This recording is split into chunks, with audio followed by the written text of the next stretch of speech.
Hola, ¿qué tal? El día de hoy vamos a ver las generalidades de lo que es la educación a distancia.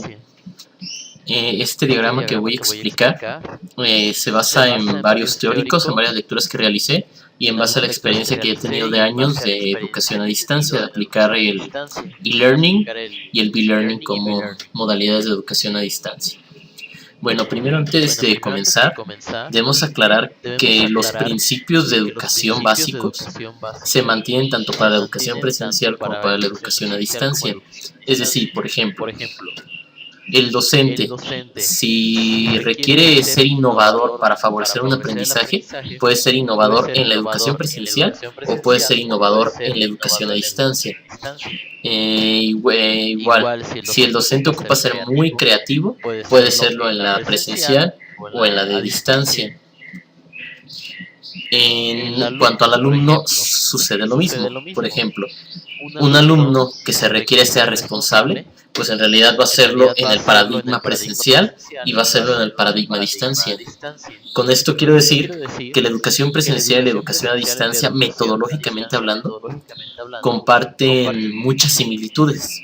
¿Por qué? Porque parten de principios del proceso de enseñanza-aprendizaje que van a aplicar a todas las modalidades. Básicamente la educación a distancia va a cambiar en los medios o formas en que se lleva a cabo la educación y los recursos de aprendizaje, dónde están estos, cómo son estos, etc. Siendo en el siglo XXI las TIC el principal recurso de aprendizaje para la educación a distancia. Bueno, ahora sí comencemos. Vamos a comenzar con el concepto de qué es la educación a distancia. Tenemos que es una modalidad o metodología educativa donde los recursos, los medios de aprendizaje, el docente y el alumno se encuentran en lugares físicamente diferentes. Por ejemplo, yo en este momento me encuentro en Morelia y tengo que llevar mi educación a cabo a estudiantes de Apatzingán, de la costa, de la región Monarca, de Zamora, etc. Es decir, nos encontramos en lugares físicamente distintos.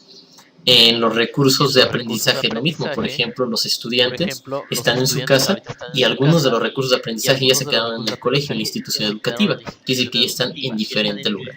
Lo mismo sucede con los recursos digitales. Pensamos que están en un lugar, pero en realidad no. Por ejemplo, un sitio web puede estar almacenado en un servidor de China, de Corea, de Alemania, de Brasil, y la persona estar en México. Entonces, esta modalidad donde nos encontramos en lugares diferentes, en espacios diferentes, se va a llamar educación a distancia. Sus principales características es primero la separación del docente y el estudiante, que es elemental entender. Yo no voy a tener al alumno conmigo en todo momento. Entonces, cuando yo vaya a diseñar actividades, debo de entender que el alumno va a estar hasta cierto punto solo. Solamente va a tener mi tutoría o mi asesoría, pero el alumno va a resolver el problema prácticamente solo. Entonces, no lo voy a tener ahí. Yo no voy a estar viendo todo su proceso de desarrollo, todo su proceso de aprendizaje, prácticamente voy a ver resultados. Entonces hay que tener muy en cuenta esta parte al momento de diseñar actividades. El estudiante no está donde yo estoy. Siguiente característica es que la comunicación es asíncrona, quiere decir que no es en tiempo real. Yo, por ejemplo, mando un mensaje y el alumno me va a poder responder dentro de 6 horas, 2 horas, 3 horas, 1 minuto. La comunicación no tiene una sincronía realmente. La comunicación multidireccional, ahora ya es el docente con el alumno. El docente puede comunicarse con 100 alumnos al mismo tiempo, el alumno con el docente, alumno con alumno con computadoras, alumnos con asistentes de inteligencia artificial. Y es una comunicación multidireccional, en todas las direcciones nos comunicamos ya en este paradigma. El sistema de apoyo se basa en la tutoría, lo que les comentaba. Al no tener al alumno, lo único que va a tener de nosotros es tutoría o una guía, donde le vamos a resolver dudas, donde le vamos a explicar cómo trabajar, donde le vamos a sugerir cómo realizar algo, donde le vamos a facilitar recursos, pero es simplemente una tutoría. Otra característica es el alto grado de autonomía del que aprende, es decir, del alumno. El alumno prácticamente va a hacer todo. Yo me atrevería a decir que de un 90-95% lo va a estar realizando el alumno. Él va a ser responsable de entregar tareas, él va a ser responsable de elaborarlas, él va a tener su creatividad, él va a hacer todo prácticamente. En la modalidad a distancia se favorece la igualdad y la equidad. ¿Por qué? Porque yo subo tareas a través de medios a distancia. Es más, muchas veces ni siquiera podría saber quién es la persona que está al otro lado. Cuando tomamos una maestría en línea, damos nuestro nombre y podemos dar nuestra foto, pero ni siquiera conocemos a la persona que está al otro lado. Entonces, al no conocerla, ofrecemos las mismas oportunidades a todos. Se pierde la posibilidad del famoso favoritismo que sucede en las aulas reales. Entonces, en la educación a distancia se ofrecen las mismas oportunidades a todos. Tiende a ser una educación más personalizada. Otra característica es que la tendencia de este paradigma desarrollada desde el siglo XXI, como la autonomía, la flexibilidad, el manejo de las TIC, el manejo de una segunda lengua, etc. Es decir, prepara a personas autónomas, personas que van a ser responsables de sí mismas. Otra característica es que existe una autogestión. El estudiante va a decidir en qué lugar va a aprender y en qué tiempo. Por ejemplo, el estudiante puede decir, yo voy a aprender a mi casa, o si trabaja y tiene un tiempo va a decir, pues en la bodega del trabajo, o en la casa del esposo, esposa, en las casas de los papás. Es decir, él elige el lugar donde quiera. Es más, si quiere salirse a aprender abajo de un árbol, puede realizarlo. El tiempo es lo mismo. Él puede decidir dedicarle 2 horas en la mañana, 2 horas al mediodía, o 2 horas en la noche, o incluso 2 horas en la madrugada. Él tiene la gestión total de su aprendizaje. El que aprende se conoce y elige sus formas de aprender. Como está solo, por así decirlo, él solito debe irse dando cuenta cómo aprende mejor. Si con una lectura subrayando o anotando ideas o haciendo un organizador, él solito se debe ir conociendo para saber qué estrategias va a implementar para que su aprendizaje sea eficaz y eficiente. Y finalmente, la última característica es que los recursos de aprendizaje son impulsados por las TIC. En el siglo XXI utilizamos mucho la videoconferencia, una videollamada, un mensaje por WhatsApp, animaciones, historietas, sitios web, podcasts, videos, etc. Muchos recursos de las TIC. O finalmente los recursos los genera el que aprende. Él decide, yo quiero utilizar un libro, yo quiero usar esto, yo quiero usar esto. Él elige. Bien, en cuanto a la metodología, se parece mucho a la metodología de la educación presencial. Tiene prácticamente las mismas fases. Vamos a explicarlas para saber cuáles podrían ser las diferencias. Bueno, la primera fase es un diagnóstico. Tanto en educación presencial como a distancia debemos de conocer a las personas que vamos a educar, a nuestros estudiantes en pocas palabras, qué necesidades tienen. Para ello, se determinan las necesidades del estudiante, se analiza el contexto, que es muy importante, porque aunque sea en línea, debemos de dejar actividades que se adecuen al contexto donde ellos viven, a su realidad. Y tenemos que pensar en las experiencias que va a requerir el estudiante para aprender. En nuestra mente ya tenemos que ir construyendo qué es lo que va a ocupar vivir para favorecer el aprendizaje. Todo eso va enfocado al diagnóstico. Luego se realiza un sustento teórico para que dé fundamento a la estrategia o a la intervención que vamos a realizar. Eso también es en el paradigma presencial y en el paradigma a distancia. Luego sigue el diseño con intención. ¿Por qué pongo con intención? Toda planeación debe tener un objetivo. Aunque yo esté en línea, no se vale realizar actividades solamente para cubrir un contenido o para cumplirlo. Debe tener una intención clara. Cada actividad que yo haga debe estar bien pensada, es decir, esta va enfocada hacia un aprendizaje significativo del joven y tiene la intención de desarrollar esta competencia, de lograr este propósito o de lograr este objetivo. Entonces por eso le pongo con intención, siempre debe llevar una intención. Para ello definimos objetivos, propósitos o competencias dependiendo del modelo que estemos trabajando.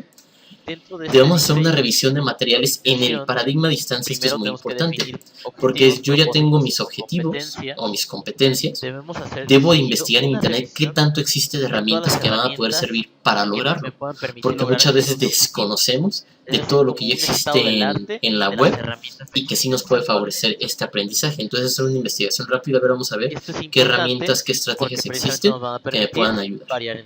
Luego ya sigue lo que es la planeación. Aquí le llamamos organizar y desarrollar contenidos a través de situaciones didácticas. Aclaro que se utilizan a través de los mismos métodos. Podemos utilizar el método de la A a la Z, que es inicio, desarrollo y cierre. Podemos utilizar el ciclo reflexivo de Smith. Podemos utilizar el aprendizaje basado en problemas. Podemos utilizar la simulación. Es decir, la planeación sigue las mismas fases y las fases siguen la misma lógica. ¿Qué es lo que va a cambiar? Entender que las actividades o los recursos o los medios de aprendizaje van a ser diferentes. Yo no puedo poner una actividad de él participa en grupo respondiendo esta pregunta, puesto que no está ahí. Al menos que lo tuviéramos en una videoconferencia, pero si no está ahí, esa actividad ya es desechable por completo. Entonces tenemos que repensar cómo vamos a realizar las actividades de inicio, las de desarrollo y cierre, es decir, cómo vamos a motivar o hacer que el alumno se interese si no está ahí, y sin embargo lo tengo que hacer. ¿Cómo voy a hacer para que el alumno recupere conocimientos previos si no está conmigo para que me responda preguntas? Pues también lo tenemos que hacer en esta modalidad que es a distancia. También si existe el desarrollo, ¿cómo lo hago para que el alumno comprenda la información, la analice, la sintetice, etc.? Y también tengo que cerrar el tema, no se trata de que, pues ya realicé un ejercicio y ya se acabó el tema, no. Así como en la educación presencial, cerramos un tema, concretamos el conocimiento, consolidamos, en la educación a distancia pasa exactamente lo mismo. Entonces, aunque se puede utilizar los mismos métodos, debemos tener presente que el alumno no está con nosotros y tenemos que favorecer su aprendizaje.